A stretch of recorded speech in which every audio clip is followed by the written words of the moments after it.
Apprendre le vin. Bonjour, je m'appelle Béatrice Dominé et je suis l'œnologue de Divine.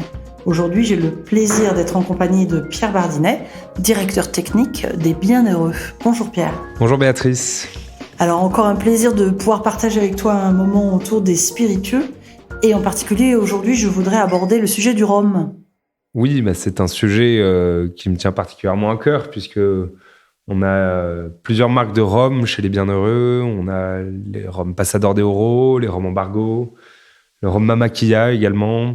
Et à la fondation de l'entreprise, le rhum était vraiment très important puisque Alexandre Sirech, notre actuel président-directeur général, a dirigé Havana Club plus tôt dans sa carrière. Et donc, il a vraiment un amour pour les rhums qu'il a réussi à nous transmettre.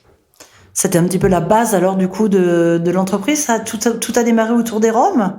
L'entreprise a vraiment démarré sur deux jambes, une jambe rhum et une jambe whisky, puisque il y avait les rhums qui étaient en lien avec la carrière d'Alexandre, mais également le whisky qui a tout pour être fait en France, puisque les céréales peuvent être françaises, les alambics français, les barriques françaises également. Donc on avait un beau pays pour faire du whisky. Donc l'entreprise des Bienheureux a vraiment ces deux jambes, la jambe whisky et la jambe rhum.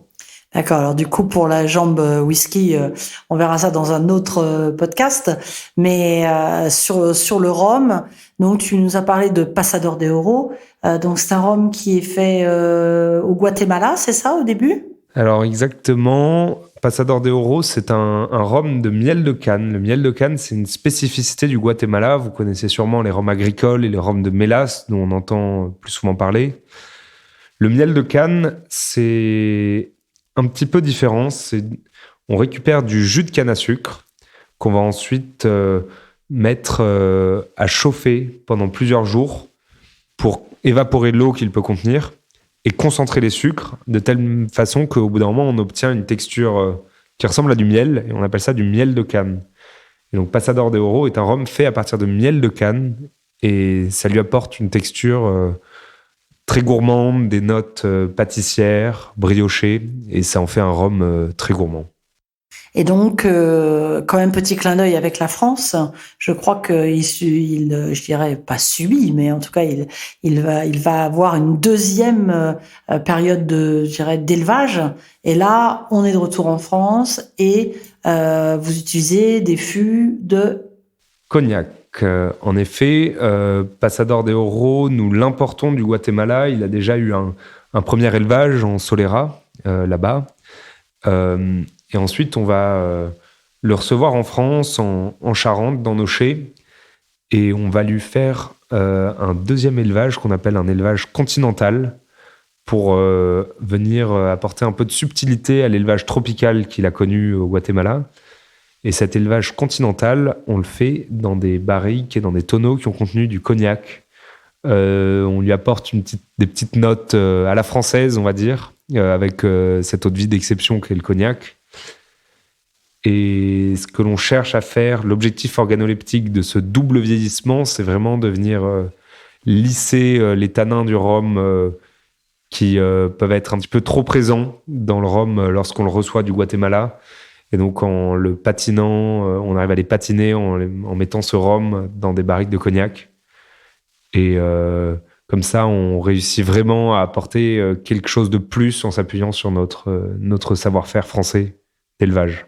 Alors, j'ai une petite question pour toi. Tu viens de mentionner il y a quelques minutes en Solera.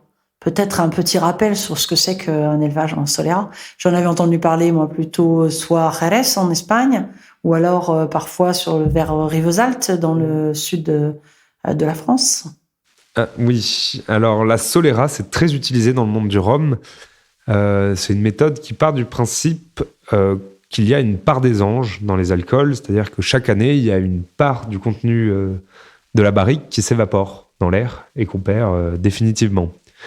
Cette part des anges, cette évaporation, ça crée un vide dans la barrique. Et donc, la méthode de la Solera, c'est des rangées de barriques qui sont empilées les unes sur les autres. Et l'évaporation est compensée en ajoutant à chaque fois des liquides du rhum qui vient de la barrique d'au-dessus. Donc il faut voir un peu comme une cascade entre les barriques, avec les rhums les plus bas qui sont au rez-de-chaussée de cette pyramide. Et en haut, du coup, on rajoute du rhum blanc qui vient de la distillation. Et donc c'est un vieillissement par phases successives où, au fur et à mesure de la Solera, l'âge moyen des eaux de vie augmente, puisqu'on part d'un rhum blanc en bas et on arrive à un rhum vieilli. On part d'un rhum blanc en haut de la pyramide. Et avec évaporation, on le fait descendre de barrique en barrique et on arrive sur un rhum qui est élevé, un rhum vieilli dans la colonne, dans la rime du bas de cette pyramide. Donc, merci beaucoup pour cette précision, parce que c'est vrai que nos techniciens, on sait ce que c'est, mais c'est pas forcément un mot utilisé fréquemment. Et quand on pense élevage, on pense aux barriques qui sont toutes à même hauteur dans des grands chais. Là, c'est vraiment quelque chose d'un peu spécifique. Écoute, ces assemblages d'âge me paraissent très intéressants. Ça donne envie de déguster. Et moi, je propose qu'on se retrouve très bientôt pour découvrir ce magnifique Passador de Oro. Avec plaisir, Béatrice, je serais ravi de vous faire découvrir toute notre gamme Passador. À très vite alors. À très vite.